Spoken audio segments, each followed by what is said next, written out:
Não há sinais claros neste momento de como Donald Trump quer acabar a guerra do Irã e nem como pretende continuar.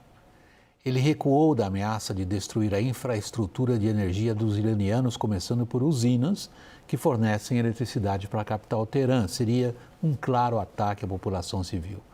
Que o Irã ameaçou revidar, destruindo a infraestrutura de energia dos países árabes em volta do Golfo Pérsico, onde o Irã continua dominando a passagem no Estreito de Hormuz.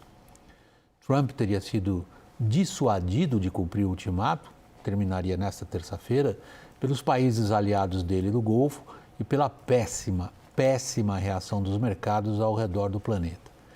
E começou a falar em possíveis negociações, enquanto está deslocando para a região uma brigada de Marines, é uma força expedicionária com capacidade de tomar parte da costa iraniana junto ao estreito. Fala-se também em planos para empregar a famosíssima 82ª Aerotransportada. É uma tropa especial, só é empregada em ocasiões gravíssimas. Então Trump quer acabar ou quer escalar a guerra? O Pentágono está pedindo ao Congresso americano 200 bilhões de dólares suplementares. Para se ter uma ideia do tamanho disso, é mais do que tudo o que já pediu de suplementar para a guerra da Ucrânia, que dura 4 anos, enquanto a do Irã só leva 4 semanas. E quantas mais? Os assessores mais próximos de Trump, como Marco Rubio, secretário de Estado, Peter Hegseth, secretário da Guerra, acabam de confirmar que tudo só Trump decide, se eles só cumprem. E Trump está improvisando. Vamos começar essa edição com política brasileira, eleições e comissões de inquérito. Antes, aos participantes da roda nesse momento, muito obrigado a Leonardo Barreto, cientista político, sócio da consultoria Think Policy. Boa noite, obrigado, Leonardo. Boa noite, William. Boa noite a todos. Thaís, querido, obrigado. Boa noite, Caio, igualmente aqui na bancada. O governador do Paraná, Ratinho Júnior, anunciou nesta segunda-feira que fica no cargo, desistiu de se candidatar pelo PSD para a presidência da República. Reportagem de Thaísa Medeiros. Com a saída de Ratinho Júnior, o governador de Goiás, Ronaldo Caiado, passou a ser visto como o principal nome do PSD para disputar a presidência. Ele ainda disputa o posto com o governador do Rio Grande do Sul, Eduardo Leite, que disse respeitar a decisão de Ratinho e reforçou a disposição de liderar o projeto do Centro Democrático à presidência. Dos três, Ratinho era quem melhor pontuava nas pesquisas eleitorais.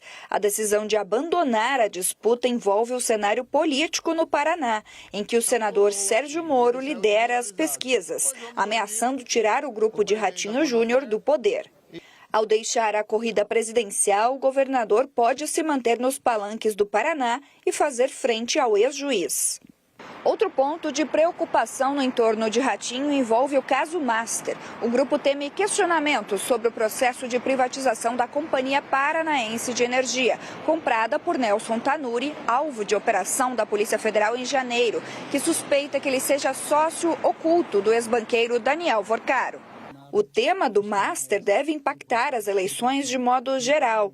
Nesta segunda, o ministro do Supremo Tribunal Federal, André Mendonça, mandou o Congresso prorrogar a CPMI do INSS.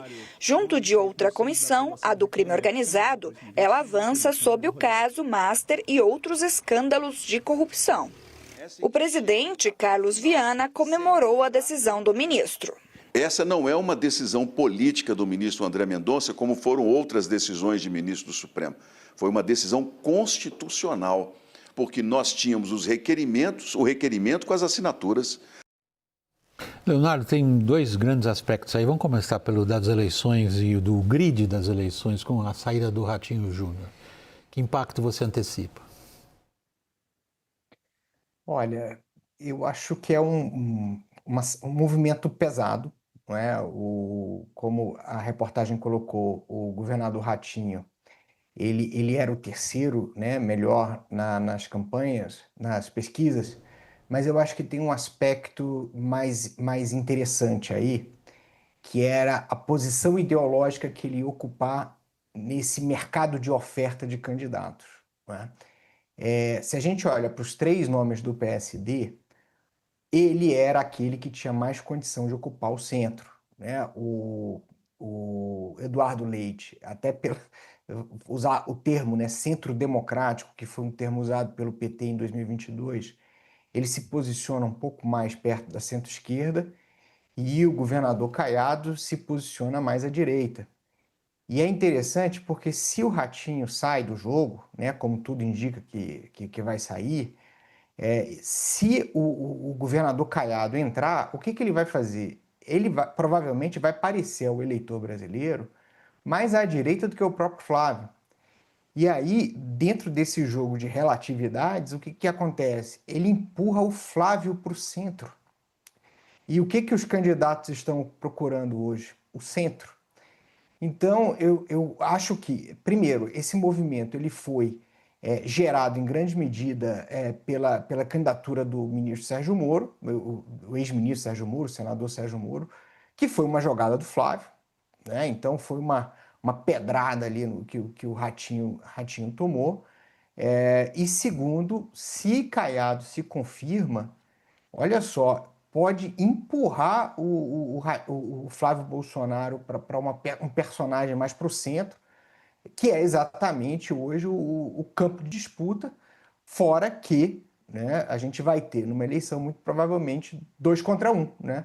2 candidatos batendo no presidente Lula, que vai tentar a reeleição.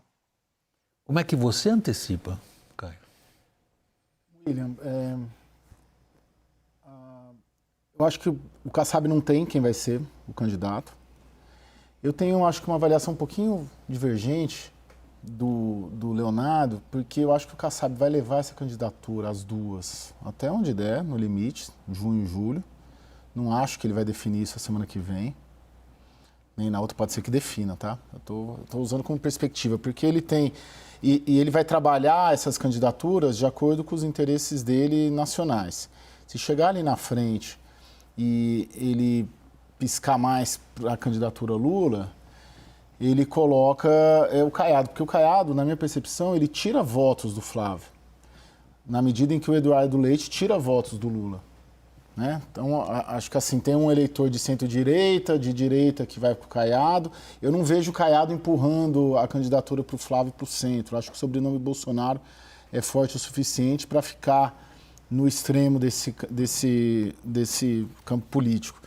Então, acho que o Caiado ficou com o Kassab ficou com 2 oportunidades, que talvez seja o que ele queria desde o começo, de poder utilizá-las muito bem, a depender dos seus interesses, no momento em que ele achar que ele vai precisar agir. Se ele quiser prejudicar o Lula, ele põe o Eduardo Leite. Se ele quiser prejudicar o Flávio, ele põe o Caiado. Não deixa de ser surpreendente na decisão do Ratinho, que caiu como surpresa. Sim, completamente. Caiu como surpresa porque todo mundo que conversou recentemente com o Gilberto Kassab tinha mais ou menos fixo que o Ratinho seria, entre os 3 que ele trouxe, Sim. Os 3 governadores, seria a escolha dele. Não parece ter sido uma escolha do Kassab, parece ser, como você mesmo reportou, né, Caio, uma série de outras de fatores Sim. que não o Kassab levaram o Ratinho Júnior a sair do time dos 3 lá. Sim. O que isso significa para o que o próprio Kassab vem descrevendo, e você também tem dito isso no Hora H, como um fator essencial nas eleições, que é o fator moral-corrupção? William, quando o Kassab tem sido confrontado várias vezes em reuniões políticas qual é o fundamento da crença dele de que uma terceira via é viável, ou é sustentável, ou tem alguma chance nessa disputa, dada a consolidação dessa polarização, né?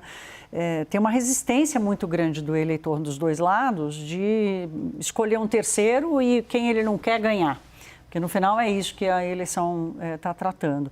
E o Kassab tem respondido que, e ele é uma raposa da política, né? Ele tem respondido que quem não entende ou quem não leva em consideração essa força da terceira via, não entendeu que o eleitor esse ano vai votar baseado na moral.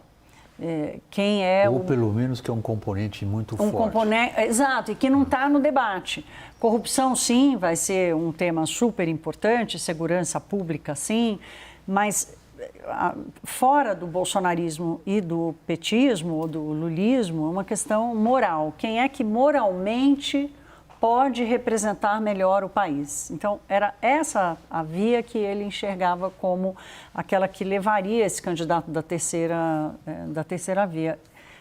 Hoje, olhando para o histórico do Kassab, a notícia de hoje, por exemplo, que Otto Alencar, que é um senador do PSD, pode ser o substituto de Gleisi Hoffmann no Palácio do Planalto. Então, o Kassab sempre foi esse político que é secretário do governo Tarcísio e conversa com Lula ao mesmo tempo. Inclusive, já disse ao presidente Lula que não o apoiaria, né? Porque o Lula gostaria de ter o seu apoio.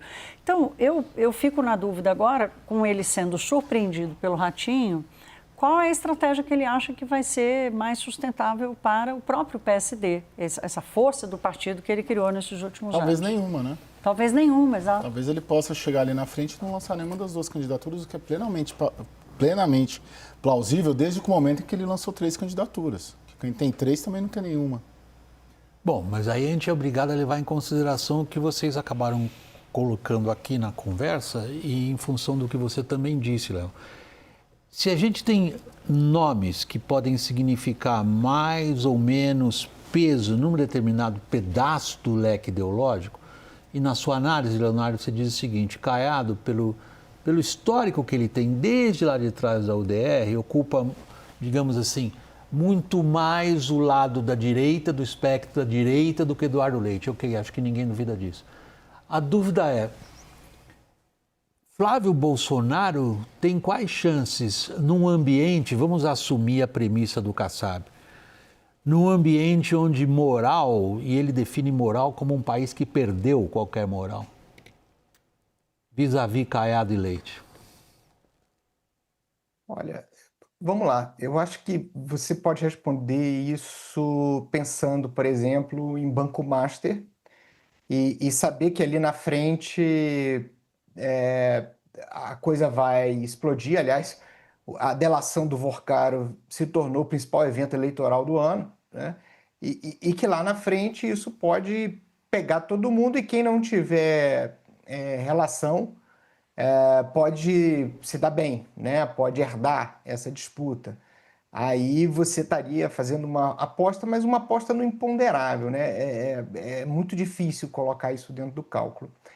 Mas deixa eu colocar aqui uma questão e vou ter a ousadia de discordar do Caio, né? A questão é o seguinte: quando o Caiado entra, ele faz um discurso para a direita, mas ele não pega os eleitores do Flávio Bolsonaro, porque isso está vinculado ao sobrenome. E aí acho que a segunda questão, isso vai testar um pouco aquela tese do professor Felipe, né, da Quest, da calcificação, né? Porque se tiver calcificação, essa questão moral, assim, por mais que exista uma ansiedade, um anseio, né, das pessoas por isso, isso acaba se perdendo, porque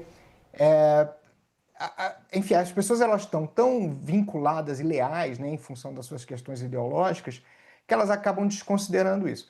E eu vou acrescentar mais um fator. Os órgãos de investigação hoje, eles não têm credibilidade. O que eu quero dizer com isso? Eu quero dizer o seguinte, que daqui a pouco, quando esse negócio começar a ter vazamento de delação, não sei o quê, um lado vai acusar o STF de estar manipulando para um lado, aí o outro lado vai acusar o André Mendonça. Então, assim, não vai ter claro, como aconteceu, por exemplo, em 2014, né, na véspera da eleição, a revista Veja dizendo que a Dilma e o Lula sabiam lá das confusões lá do Doleiro e o Youssef, e ali você tinha um lado meio que purificador e tal.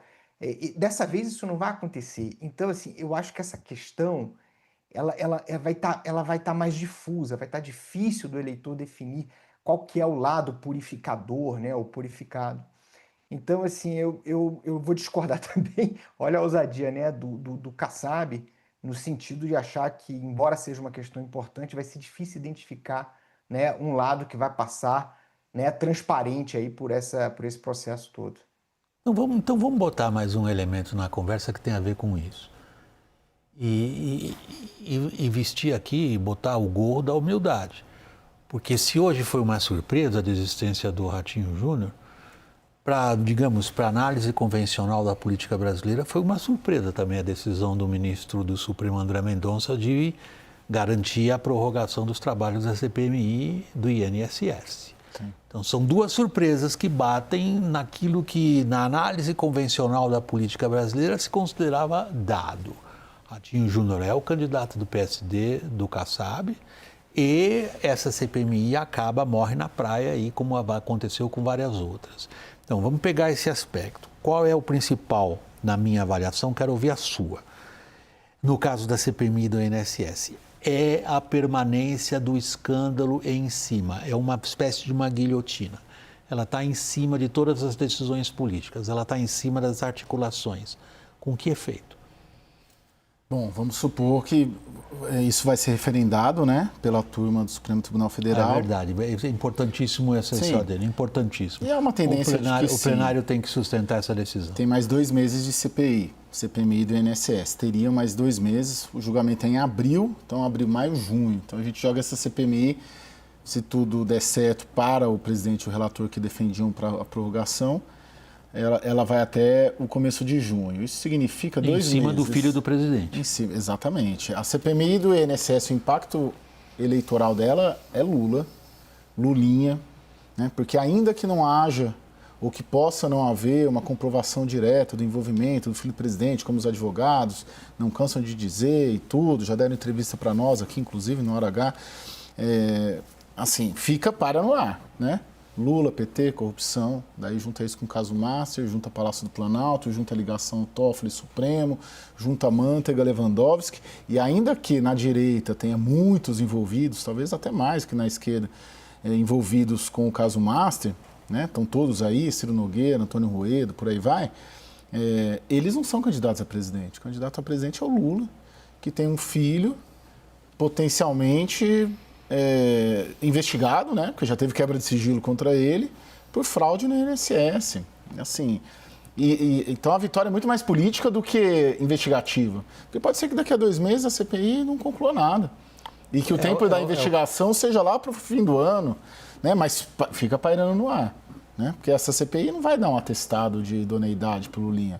Ela vai ficar martelando e tentando trazer Lulinha, tenta convocar o delator, e aí o prejuízo vai sendo principalmente para o Palácio do Planalto e para o Lula, que fica aí com essa chaga que já é difícil tirar do PT. William, tem um timing aqui importante, que até a apuração do Caio aqui, que depois a gente confirma com os juristas que ouvimos, que é a expectativa para que a delação do Vorcaro seja pronta mais ou menos no mesmo período em que a CPMI do INSS, se for realmente confirmada a sua prorrogação por 60 dias, ali meados de junho, julho. Então, a gente já sabe que está programado ali para daqui a 60 dias uma tempestade perfeita em Brasília, em que os escândalos vão ter passado esses 60 dias se encontrando e reencontrando, se misturando. Hoje nós recebemos o Carlos Viana no Hora H e eu perguntei especificamente para ele de como é que fica esse encontro de escândalos entre o Master e o INSS. Ele disse que aquilo que estiver correlacionado com o escândalo do INSS, ele vai tocar para frente. Qualquer coisa fora disso, ele não vai se meter. A única coisa que ele quer é saber quais foram as operações do Master com crédito consignado para o INSS. Mas não tem como separar essas duas coisas. Então, acho que tem uma tempestade perfeita sendo construída aí em Brasília que vai misturar esses dois escândalos, potencialmente ainda mais do que a gente está vendo hoje. Leonardo, até algumas agências de classificação de risco, por exemplo, a Eurásia, estão atribuindo um peso cada vez maior à expansão desses escândalos em termos do impacto delas na formação de opinião do eleitor. Você se associa a essa interpretação? Olha, eu acredito que sim, mas eu acho que tem outras agendas que vão entrar na frente aí, especialmente essa com a qual você abriu o programa, né? Que é o efeito dessa guerra nas questões aí de preços, né? E isso é uma coisa muito complicada. Agora, eu queria trazer um pouquinho, William, o Romeu Zema para essa discussão, viu? Porque, assim, ele pode tentar também se aproximar do Kassab, né? Entendendo ali que houve um fato novo e eventualmente pode fazer um debate ali, uma discussão sobre a posição dele, lembrando que ele pontua, viu? Ele não estava tão distante assim, então pegava um pouco da metade do desempenho do Ratinho e quando você coloca Minas Gerais, ele aparece. E aí, uma coisa que acho que vocês trouxeram de uma coisa muito interessante é o seguinte: pode ser que o Caiado se coloque como candidato, ou o Eduardo Leite, e quando acontecer a convenção lá em julho, a coisa não aconteça, né? A coisa não seja formalizada, né? Às vezes chega lá e você tem um candidato que está numa posição eleitoral melhor do que o outro e as coisas mudam. Então, Leonardo, na Léo, verdade, eu acho que aqui a gente está discutindo não quem vai disputar a eleição, mas como esse debate vai se organizar, né? Até esses eventos que até a confirmação das candidaturas, passando, né, por essa bomba atômica aí que aparentemente está programada, que é a delação do Daniel Vorcaro. Leonardo, só entre parênteses, exatamente 1h20 atrás, o meu Zema disse que ele... Estou lendo aqui o que ele escreveu. Não entrei na política por um projeto de poder pessoal. Minha pré-candidatura é baseada no que o Partido Novo representa. Você não está levando isso que ele falou muito a sério? Não, eu estou. Agora, é aquela história. Você pode trabalhar sozinho. Por exemplo, esse foi o erro do Ratinho, né? O Ratinho, talvez ele abriu uma avenida para o Sérgio Moro entrar no quintal dele, porque se encapsulou dentro do seu grupo político e talvez tenha subestimado o movimento que o Sérgio Moro poderia ter feito com o apoio do PL. Eu acho que o Zema, em todos os momentos, ele teve participando dessa coligação de governadores, né? Se colocou à disposição da conversa e claro, ele tem a disposição de sair. Eu acho até que é um projeto pessoal, né? Embora ele fale que não. Mas dentro, né, de um processo de composição mais amplo, eu acho que essa é uma possibilidade que pode acontecer sim. Caio, por último, para encerrar. Você não lança uma candidatura a presidente da República sendo governador se você não tiver tudo amarrado no seu estado. E isso aí a história sempre mostrou que quem tentou alçar esse voo sem organizar a sua casa se deu mal, né? E principalmente os tucanos aqui em São Paulo diversas vezes, né? O caso clássico ali de Geraldo Alckmin em 2018, que acabou sendo dizimado, ele e o seu partido. E aí ele optou pela sobrevivência política para não permitir que um adversário do mesmo campo político, porque o Moro também é um sujeito à direita, tomasse conta do Estado, e ele vai trabalhar tentando conter esse movimento.